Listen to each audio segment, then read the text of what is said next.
Um, what does a professional makeup artist actually know about ancient biblical theology that, most modern scholars just completely miss? Well, I mean, it really does sound like the setup to a pretty strange joke, right?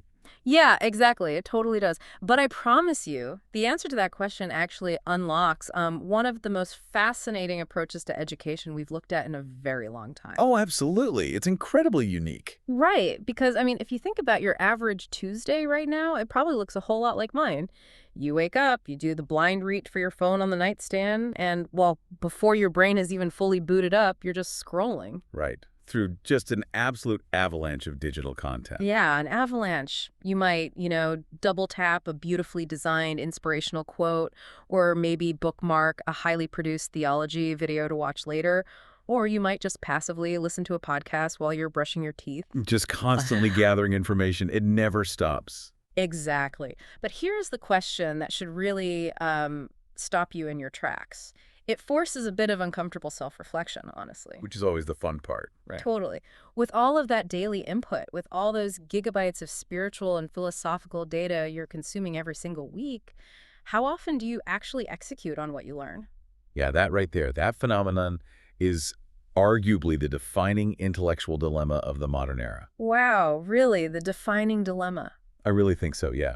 Yep. We're living in this historical moment where we have, unprecedented, frictionless access to information, but a vast majority of people feel entirely paralyzed by it. Because it's just too much, right? Exactly. The sheer volume creates this huge cognitive bottleneck. Basically, what you're describing is a culture of accumulation. Okay, I like that term, a culture of accumulation. Yeah, like we essentially act as curators of our own digital museums. We're collecting all these disconnected, shiny data points of inspiration and putting them on display. Right, on our social media feeds? Exactly. But we are fundamentally failing to synthesize that data into any kind of sustainable real-world action. The bridge between passive consumption and active implementation is just completely broken. Which is exactly why today's deep dive is taking a highly specific, very intentional direction. We have a very distinct mission today. I'm ready for it. We are taking a comprehensive look under the hood of the TYR Bible Academy official educational framework. And just to set the stage for you, we are examining a highly strategic blueprint for kingdom education. Designed by 20 Yvette Ministries, right? Yes, exactly. But we are not just, looking at a boring syllabus today. We're analyzing the psychological and pedagogical architecture of a system that actually claims to have solved that exact dilemma you just talked about. Bridging that massive gap between knowing and doing. Right. Think of your daily social media feed as snacking on empty calories. Today, we're looking at the blueprint for a fully structured nutritional meal plan for your spiritual life. I love that analogy. And, the terminology we use right at the outset here is really critical. How so? Well, when people encounter phrases like educational framework or Bible Academy, the brain often defaults to a highly specific, deeply ingrained schema. Like basically panic? Exactly. Intimidation is usually the first physiological response. The listener might immediately picture, a traditional, sterile, oak-paneled classroom. Oh, yeah, with the super rigid grading rubrics and stuff. Right. They imagine impenetrable ancient languages and that deeply suffocating anxiety that everyone else in the room just possesses this baseline knowledge they somehow completely missed out on. I have definitely felt that anxiety before in those settings. Most people have. But what makes the source material for today's deep dive so compelling is how methodically it deconstructs that exact fear. So it's actively fighting against that intimidation factor. Yes. We are examining an environment engineered to build an unshakable intellectual and spiritual foundation, but doing so through a mechanism that seamlessly scales. Okay, let's unpack this a bit. Because the idea of an educational system that serves both a total novice and an advanced leader simultaneously, that is notoriously difficult to pull off. Oh, it's incredibly hard. Almost impossible in traditional settings. Right. So to understand how they actually attempt this, we have to look past the curriculum for a second and examine the architect herself. Who is Twana Yvette? This is where it gets really fascinating. It really does. When you review her professional biography and the sources, it completely shatters the mold of the traditional cloistered theologian. She is described as a multi-hyphenate creator, a published author, and a media architect. With over 3 decades of professional experience, no less. Yeah, 30 years. But the specific nature of that experience is what really caught my attention. Her background includes being a licensed minister of music, a former professional cosmetologist, a certified makeup artist, a playwright, and a stage performer. Which is quite the resume. It is, and honestly, I have to be upfront and voice a bit of skepticism here. Wait, so we have a licensed minister of music who is also a certified makeup artist building a theology academy. How do those worlds even collide? It's a very fair question to ask. Right. Like, is there a danger here that we are looking at something that is highly produced and aesthetically pleasing, but maybe lacks the foundational pedagogical rigor required for deep study? Yeah, that skepticism is completely warranted. If we only view those disciplines through a purely superficial lens. Okay, so look deeper. Right. If we just look at the final product, like a song, a stage play, or a finished makeup application, it appears purely intuitive and fluid, like magic almost. Yeah, just natural talent. Exactly. But if we analyze the actual mechanics of how those artistic disciplines are executed, a completely different picture emerges. The intersection of those specific careers reveals a highly sophisticated, deeply ingrained understanding of instructional design. Interesting. Okay, break that down for me. Consider the cognitive demands of being a professional makeup artist. It is not merely their random application of color to a canvas. Obviously not. It requires a profound understanding of layers, of chemical compatibility, of foundation, highlighting, and contouring. The practitioner must understand that applying layer 4 is catastrophic if layer 2 hasn't properly set. Right. If you mess up the foundation, the whole thing just falls apart. Exactly. They have to assess a raw, uneven starting point and follow a strict, sequential methodology to achieve a cohesive, beautiful result. Oh, wow. Okay. I see where you're going with this. It actually makes perfect sense. Whether she's teaching someone how to apply makeup, play an instrument, or break down scripture, she is a master of instructional design. She knows how to guide someone to a beautiful, finished result. Precisely. It's the mastery of the sequential process. If you can break down the complex geometry of a human face and teach someone the exact, repeatable steps to enhance it, you are utilizing the exact same cognitive muscles required to break down a dense paragraph of ancient text. Right. You're identifying the base layer, the historical context, and then showing the student how to layer the linguistic nuances on top of it. Step by step, without ever skipping ahead. Yeah. Now, extrapolate that same structural logic to her decades as a licensed minister of music. Okay, yeah, directing a choir. Right. A choir director is faced with perhaps 50 individual voices, all possessing different ranges, different timbres, and totally different levels of natural talent. The director's job isn't just to sing loudly. They have to blend it all together. Yes. They have to synthesize those disparate elements into a single, unified chord. They have to deeply understand rhythm, harmony, dissonance, and pacing. Wow. So when you take someone who has spent 30 years implicitly mastering these structured processes, and you apply that mind to biblical curriculum design, the result is meticulously engineered. Exactly. The curriculum doesn't assume prior knowledge because a good director never assumes the choir already knows the sheet music. They start at the very first measure. And we really cannot overlook the whole media architect aspect of her biography either. No, we definitely can't. That's a huge piece of the puzzle. The sources place a really heavy emphasis on her understanding of professional artistry intersecting with digital strategy. This isn't someone who learned to teach in the 1980s and is stubbornly refusing to adapt to the internet. Right. She completely understands the modern creator economy. She knows the psychological metrics of how audiences behave online. She knows the exact moment a digital consumer gets bored, feels overwhelmed, and just clicks away to something easier. And that digital fluency fundamentally changes the architecture of the academy.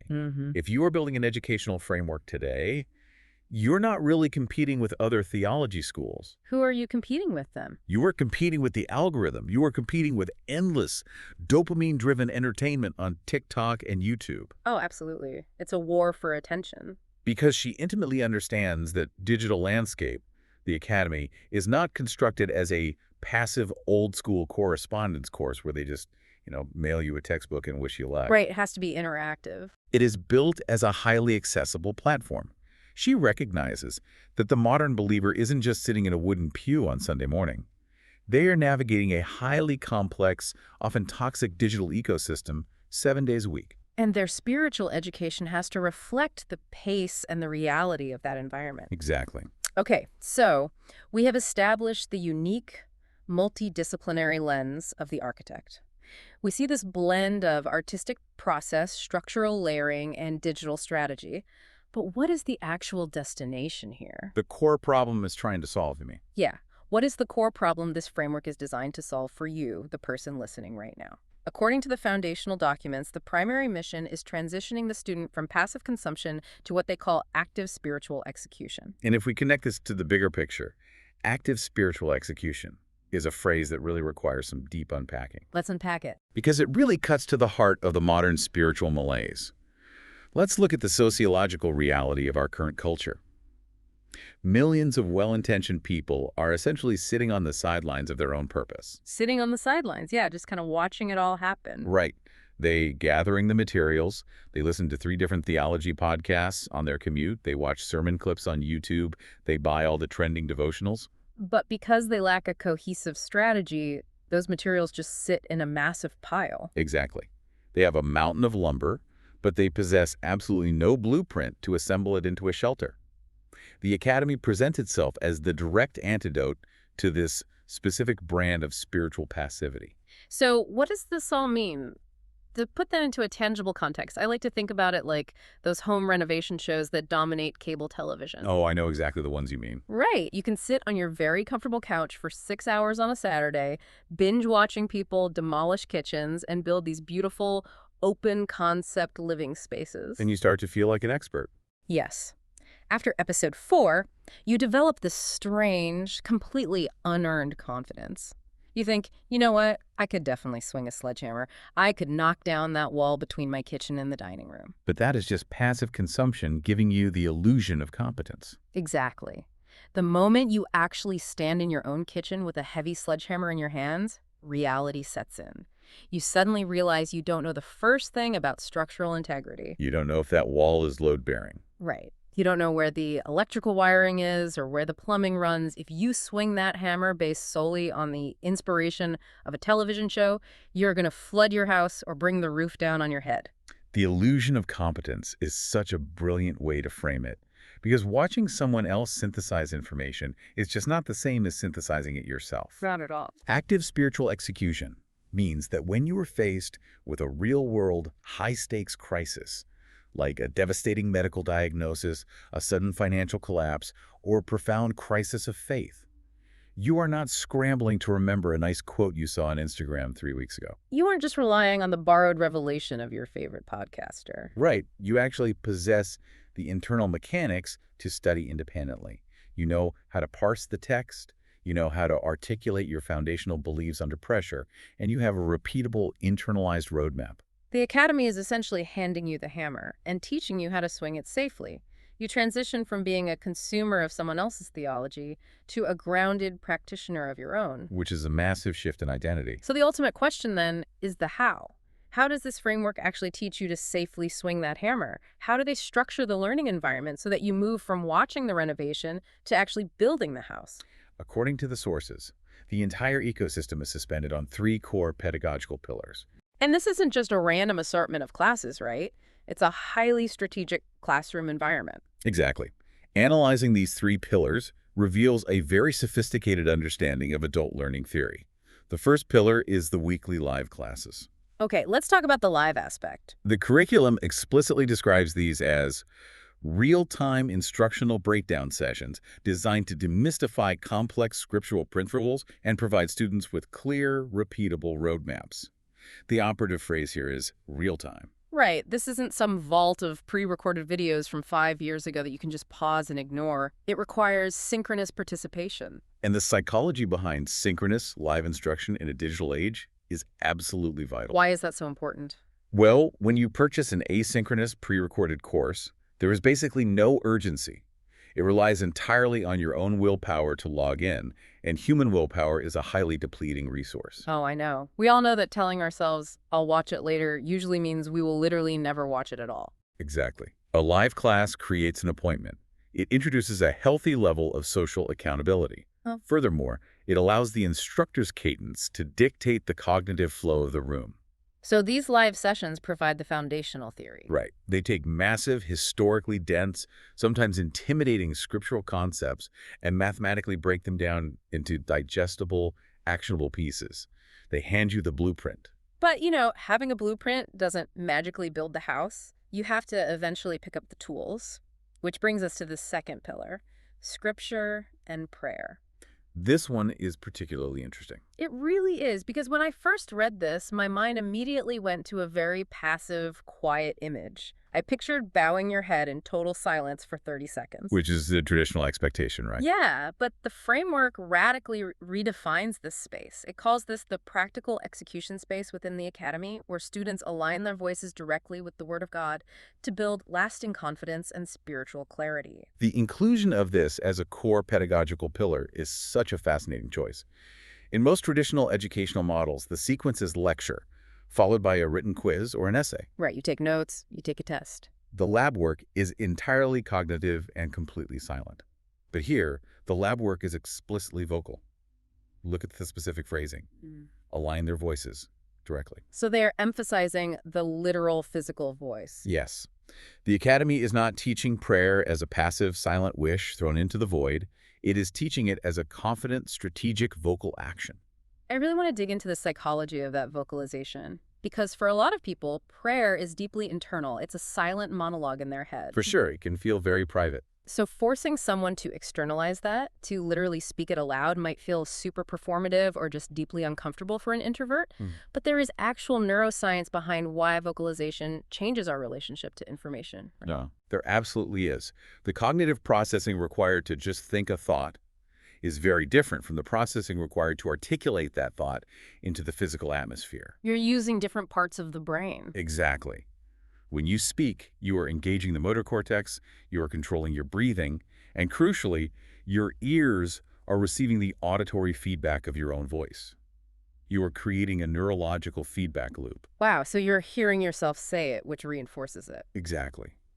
If a student is wrestling with internalized doubt or a profound feeling of spiritual inadequacy, silently reading a text often just isn't enough to override those deeply grooved neural pathways of anxiety. The anxiety is too loud in their head. Right.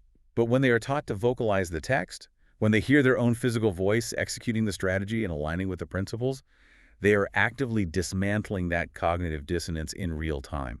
It builds a kind of spiritual muscle memory. Okay, so the live classes provide the architectural theory. The scripture and prayer sessions provide the practical application, the muscle memory. You are taking the car out on the track and learning how the steering wheel feels in your hands. Perfect analogy. But, in any learning environment, you are inevitably going to crash the car into a guardrail. You are going to misunderstand a concept. It's guaranteed to happen. Which brings us to the third pillar, the interactive Q&A. This is outlined as a dedicated open forum to ask hard questions, break down complex topics, and get real-time guidance. And this is where the course correction happens. Right, but I have to push back on this Q&A segment a bit. A lot of people are completely terrified of asking dumb questions in a biblical setting. The reality of religious spaces is often fraught with anxiety about not knowing enough. That fear is deeply entrenched and entirely valid. Historically, many traditional faith environments have implicitly or even explicitly punished inquiry. Asking a question was often framed as a lack of faith or a sign of rebellion. People are terrified of admitting they have no idea what a theological buzzword even means. It's the residue of centuries of rigid orthodoxy prioritizing conformity over genuine comprehension. But this is where the framework's specific language is so crucial. What do you mean?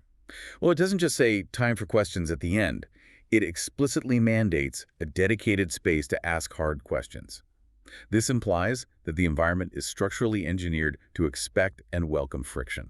Okay, so it's a radically safe environment. In adult learning theory, a safe environment for course correction is paramount. It's the difference between being punished for a mistake and being coached through one. Exactly the difference. When you are learning to wield a new tool, you are going to hit your thumb with a hammer. It will happen. Ouch. Yeah. If the environment is punitive, you will hide your bruised thumb, pretend you understand, and honestly, never pick up the hammer again. Right, you'll just quit. But the interactive Q&A is designed as the space where you hold up the bruised thumb, and the instructor can look at it and say, ah, I see exactly what happened. Your grip was slightly off on the backswing. Let's adjust it together. Wow, that completely neutralizes the shame of ignorance. It fosters a culture that rewards curiosity rather than demanding immediate conformity. So when you look at the three pillars together, theory, application, and course correction, You see a system that completely surrounds the student with structural support. Which naturally leads to the most practical question of all. Who is this student? Who is actually walking through the doors of this digital academy? It's a very broad spectrum. Right, because when you describe a system this robust, this psychologically layered, it sounds incredibly elite. It sounds like something designed exclusively for seminary students or people who already have a master's degree in theology. And that's exactly what people assume. The average person listening to this might immediately disqualify themselves. But the framework is hyper-focused on eliminating the need for a prior theology background. They explicitly welcome anyone who seriously wants to learn. And they outline 3 very distinct target audiences, and how they interact within this space is really fascinating. Okay, let's break down those 3 audiences. Analyzing the segmentation of these 3 groups reveals the true scalability of Twané Yvette's model. It is very difficult to build a single curriculum that accommodates disparate levels of prior knowledge, but the framework attempts this by addressing specific psychological barriers for each group. So who's the first one? The first profile is defined as the eager beginner. These are individuals who are brand new to the faith or brand new to any kind of formal, structured biblical study. Okay, the total novices. Right. Their primary psychological barrier is the intense fear of being overwhelmed or judged for their absolute lack of baseline knowledge. These are the people who, open up a commentary, see a word like eschatology or propitiation, and immediately close the book because it induces a mild panic attack. Exactly. It feels like everyone else at the table is speaking a fluent foreign language, and they don't even know the alphabet yet. The academy is essentially promising, we will not skip the alphabet, we will teach you the vowels before we ask you to write a full sentence. Precisely. They need a highly supportive, scaffolding approach. But the second profile is much more complex. The overwhelmed believer. Oh, I think a lot of people are going to relate to this one. Oh, definitely. This demographic represents a massive portion of modern digital consumers. These are individuals who possess a deep, deep love for the material. Like, they're already trying really hard. Right. If you looked at their living room, you would see 5 different study Bibles, a drawer full of colored highlighters, and journals filled with just random, disconnected sermon notes. They are not lacking passion or information. What do they lack then? What they lack is a cohesive daily roadmap. They struggle to organize their personal study time into anything actually productive, and they are frequently confused by the deeper conceptual tissues that connect the scriptures. They are exhausted from trying to play architect, builder, and inspector all by themselves.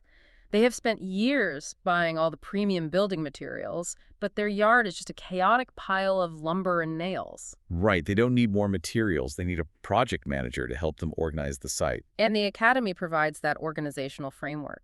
But the third profile is where the curriculum takes a highly modern, very unexpected turn. Yes, the purpose-driven leader. Right. These are emerging ministry leaders, teachers, and this is the critical addition here, digital creators. They are coming to the academy to build a bulletproof theological foundation so they can confidently guide others. The inclusion of digital creators is highly unique for a Bible academy. I really want to camp out on that phrase, digital creators, for a moment, because you simply do not see that language in traditional Bible school brochures. It is a profound acknowledgement of how influence actually works in the 21st century. It bridges ancient scriptural literacy directly with modern digital brand building and audience strategy. Exactly. The framework recognizes that today's spiritual leaders aren't just standing behind a wooden pulpit on Sunday. They are leading vast communities through Instagram, they are hosting podcasts, they are writing Substack newsletters. And if you are going to wield that kind of digital influence, you need to know what you're talking about. Right. If you are going to be a loud voice in a really noisy room, your theological foundation cannot be built on the shifting sand of whatever is trending today. It has to be solid rock. Which creates a fascinating pedagogical puzzle, right? Okay. How do you construct an educational ecosystem that simultaneously serves the eager beginner who is terrified of the vocabulary and the purpose-driven digital creator who is already leading a community of thousands? Here's where it gets really interesting. Think of this like a massive, state-of-the-art, multi-level fitness gym. Okay, I like this. The eager beginner is taking the foundational movement class. They aren't lifting heavy weights. They are just learning the biomechanics of how to stretch, how to breathe, and how to move their body without pulling a muscle. Mhm. They are learning the vocabulary. Setting the baseline. Right. Mhm. Then, the overwhelmed believer has moved out onto the main floor. They are finally getting a customized, sequential workout routine from a trainer so they can stop wandering aimlessly from machine to machine and actually start seeing measurable results. Getting organized. Exactly. And the purpose-driven leader. They are in the back classroom taking the advanced personal trainer certification program. They are studying the anatomy so they can go out and teach others how to move safely. That is a great visual. But the key is they're all in the same welcoming building. They are breathing the same air, utilizing the same core equipment, and functioning within the same supportive culture. That analogy perfectly illustrates the concept of a comprehensive, scalable learning environment. The beginner absorbs the necessary vocabulary, the intermediate student absorbs the structure, the advanced leader absorbs the pedagogical tools to teach others. The environment flexes dynamically to meet the student exactly at their point of need. But let's ground this in reality for a second. We can talk about how welcoming the gym is, but for that eager beginner, the mere act of putting on workout clothes, driving to the gym, and actually opening the front doors is paralyzing. Oh, the friction is huge. Right. There is massive friction involved in starting any new educational journey. There is financial friction, the anxiety of paying for something you might fail at. There is intellectual friction, the fear of looking totally incompetent. So how do they get them through the door? Exactly. How does the Academy completely remove the risk and friction of taking that very first step? They utilize a mechanism that the sources officially refer to as the Beginner Integration Guide, and specifically the Salvation Seeker's Orientation. Okay, what is that exactly? What Twana Yvette has engineered here is a zero-risk onboarding process that functions as a masterclass in behavioral psychology and user experience design. It is a very deliberate, exact three-step integration process for new students. 3 steps, got it. The first step involves an initial onboarding resource. Every single beginner is immediately directed to the digital store to download 2 specific foundational resources. What are they? The Salvation Seekers course, I Want to Be Saved, and a sequential guide called What Happens After You're Baptized. Ah. And the critical factor here is the price point. The cost for these foundational tools is 0. They're completely free. Which is huge. By removing the price tag entirely, they immediately eliminate the financial barrier. The student doesn't have to consult their budget or feel the guilt of a financial commitment before they even know if they can handle the material. It removes all technical and financial friction. But beyond the money, it does something brilliant for the cognitive load of the student. It establishes a baseline of scriptural terminology before they ever have to log into a live, interactive environment. Preparing them for the room. Right. Think about the anxiety of walking into a dinner party where everyone is speaking fluent French and you only speak English. It is completely terrifying. By giving the student these free resources up front, the Academy is essentially handing them the French to English translation dictionary 3 days before the party even starts. They get to review the vocabulary in the safety and privacy of their own home. Yes, exactly. This leads directly into the second step of the integration, which the framework calls providing a visual anchor. During those weekly live classes, the instruction does not just float an abstract theory. It explicitly references the foundational concepts laid out in those free workbooks. I love the term visual anchor. It's such a grounding, helpful concept. It is an essential tool for reducing cognitive fatigue. When a student is completely new to formal academic study, and the instructor inevitably begins exploring a slightly more advanced or dense concept, the student is at really high risk of drifting away into a fog of confusion. We've all been there, just zoning out. But with a visual anchor, the instructor can simply say, if you look at page 4 of the free Salvation Seekers guide that you already have in front of you, and instantly the student is tethered back to reality. They have a physical or digital document right in their hands. Exactly. The abstract concept is given a physical location. This shifts the student from a posture of passive, overwhelmed listening to a posture of active, grounded participation on day 1. They literally arrive at the classroom with the notes already in hand. Which sets them up perfectly for the third step, right? Direct application. Beginners are actively instructed to take the specific reflection questions embedded in their free texts and bring them directly into that interactive Q&A block we discussed earlier. It's an immediate validation loop. Right. This completely bypasses the pressure of having to invent a profound, highly articulate theological question on the spot. They don't have to perform for anyone. They can simply read a pre-written question from their free workbook and ask for clarification. This three-step process effectively neutralizes the fear of the unknown. It allows the hesitant student to experience the cadence of the teaching style, to establish their own footing, and to test the waters with zero risk before committing to anything deeper. It is explicitly designed to eliminate hesitation. In behavioral economics, this is a highly refined, freemium model applied to spiritual education. It's brilliant. Now, let me play devil's advocate for a moment, because from a purely business or institutional standpoint, this raises a strategic question. Okay, let's hear it. If this is a highly strategic, expertly designed educational platform, if the architect has 30 years of premium experience, why give away the foundational floor of a building for free? Why not charge an entry fee to filter out people who aren't really serious? It comes down to the philosophy of high-trust relationship building. Trust over transactions. Exactly. When an institution charges a steep fee right at the point of entry, the relationship begins as a purely financial transaction. The institution has to constantly prove it was worth the money. Which creates a weird dynamic. But when the institution offers the foundational architecture for free, the relationship begins with a demonstration of immense value and a tangible investment in the student's personal success. It shifts the locus of control entirely to the student. I see. Because Twana Yvette knows that once you experience the sheer clarity of her instructional design, once you have that aha moment where you realize, wait, I can actually understand this, I am actually capable of grasping this material, you're naturally going to want to build the rest of the house. You'll want to keep going.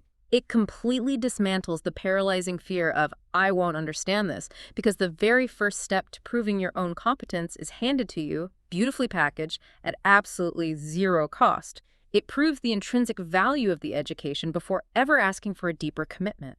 And once that fear is dismantled, once that baseline foundation is securely laid and the student realizes they are entirely capable of active execution, the curriculum opens up into a vastly different landscape. Right. This is where the strategic blueprint truly moves into action. The student transitions into a highly curated, deeply specific ecosystem of learning resources. Let's talk about the operational core of the academy, the actual objectives. Right. What are the tangible tools the student will use to achieve them? The framework promises that every dedicated student will master 3 core competencies, or objectives. Objective 1, strategic scriptural literacy. Objective 2, confident execution in prayer. And Objective 3, independent spiritual strategy. To support these massive, life-altering objectives, the Academy doesn't just hand the student a generic reading list and say, go read your Bible and figure it out on your own. No, they have a whole system. They have integrated a comprehensive suite of practical digital toolkits, specialized guidebooks, and targeted courses, all housed within the official TYR digital store. The framework is very careful to describe these not merely as books, but as literal learning aids. Let's dissect this resource blueprint, because this is where the multifaceted genius of the architect, the blending of theology, media, and practical application really shines. It is structured almost like walking into a highly specialized spiritual pharmacy. A pharmacy. That's a really good way to put it. Let's look at the section categorized as foundational faith and doctrines. We already discussed the free salvation seekers and what happens after you're baptized guides. But beyond that, they offer a contextual study workbook titled Generational Curses, which is incredibly accessible at just $6.99. And the nomenclature here is vital. Designating a resource as a contextual study workbook implies a very specific pedagogical intent. It's not just a dictionary definition. Right. It is guiding them through the historical, cultural, and scriptural context of the concept, forcing them to study it systematically and draw informed conclusions. And right next to that, they offer a scriptural analysis guide titled Understanding Homosexuality in the Bible for just $6. What is crucial to analyze here, from a purely educational standpoint, is the willingness to tackle deeply complex, highly charged cultural topics through the lens of structural analysis. Because you can't just ignore those topics. Exactly. Dealing with issues that are intensely debated in modern society requires absolute precision. A resource designed specifically as an analysis guide provides the student or the leader with a structured methodology to navigate the historical and biblical frameworks surrounding difficult subjects. So they aren't just absorbing sound bites. Right. This ensures the student is not just passively absorbing polarized cultural sound bites or emotional rhetoric, but is actually developing that first objective. True strategic scriptural literacy. They learn how to think about the text, not just what to think. Then the curriculum shifts into the daily maintenance of faith under the category of daily devotion and spiritual growth. You have a core reflection framework called One Truth a Day for just $2. Super affordable. Yeah, and you have an intentional focus guide titled Faith Fuel for $5. There is a purpose roadmap called Discovering Your Calling for $14.99. And they even utilize interactive gamification with Bible Trivia Vol 1, which is also just $2. The utility of these specific tools points directly to the development of the third objective, independent spiritual strategy. A core reflection framework suggests the necessity of a daily, repeatable system. Like daily exercise for your faith. Yes, it acknowledges that spiritual health, much like physical health, is not achieved in a single weekend seminar. It requires daily, incremental calibration. A purpose roadmap for finding your calling provides structural, long-term guidance for major life decisions. These are not lofty, abstract philosophical treatises. They are deeply pragmatic tools designed for daily integration. Exactly. Returning to that pharmacy analogy, it really is like walking into a dispensary equipped for every possible season of life. Sometimes you are generally healthy and you just need a daily $2 vitamin to maintain your focus. That's the One Truth a Day framework. Just a little boost. Right. But other times, you have suffered a catastrophic injury and you need deep, targeted surgical intervention. And the Academy has constructed resources for the surgical interventions as well, found in the specialized healing and leadership toolkits. This is where the curriculum becomes incredibly grounded in the grit and reality of the human experience. Exactly. For example, they offer a resource called the Grace for Grief Healing Kit for $19.99.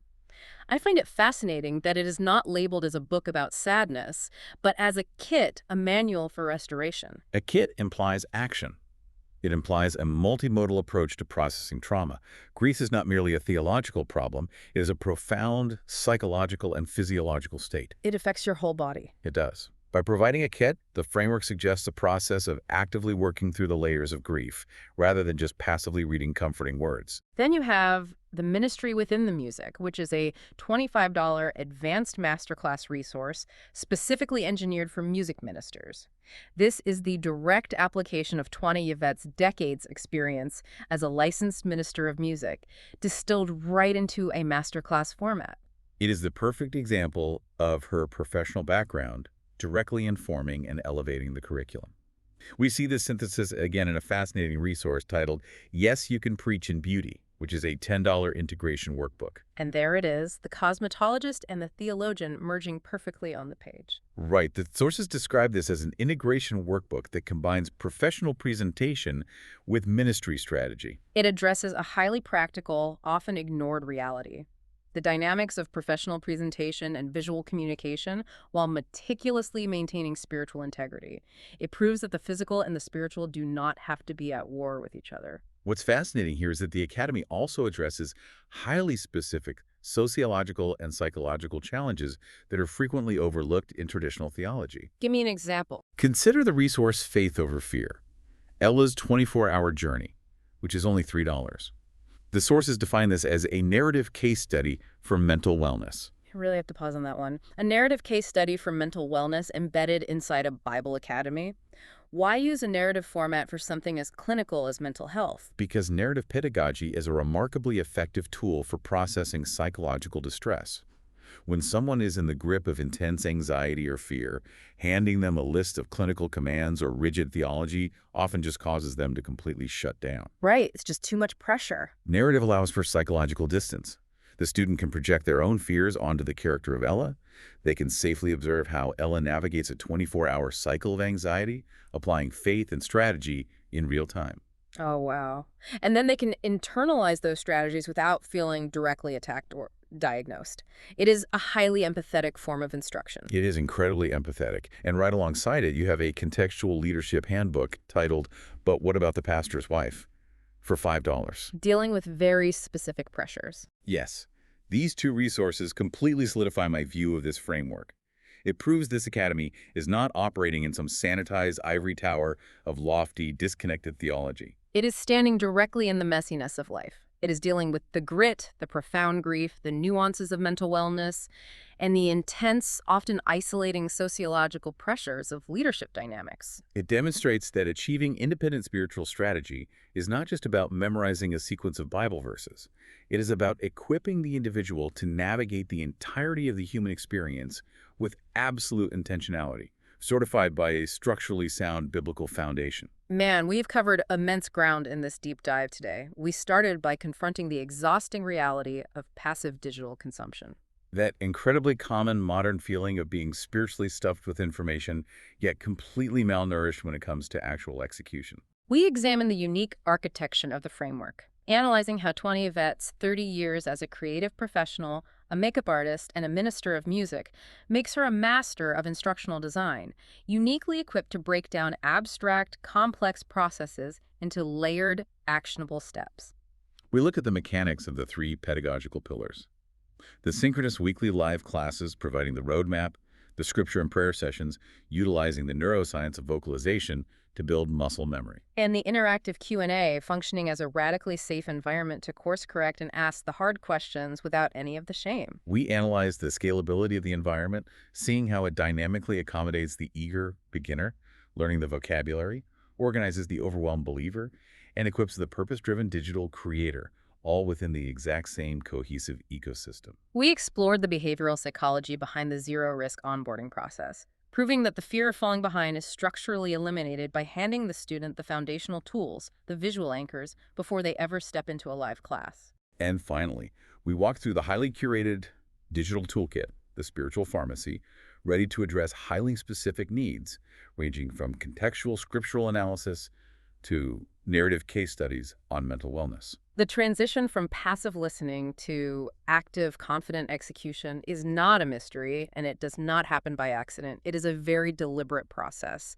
And the framework for that process has been meticulously engineered and is currently waiting to be utilized. You do not need a master's degree in theology to begin this journey. You do not need to possess all the answers, and you certainly do not need to have your life perfectly organized. You just need a willingness to learn and the courage to stop sitting on the sidelines of your own purpose.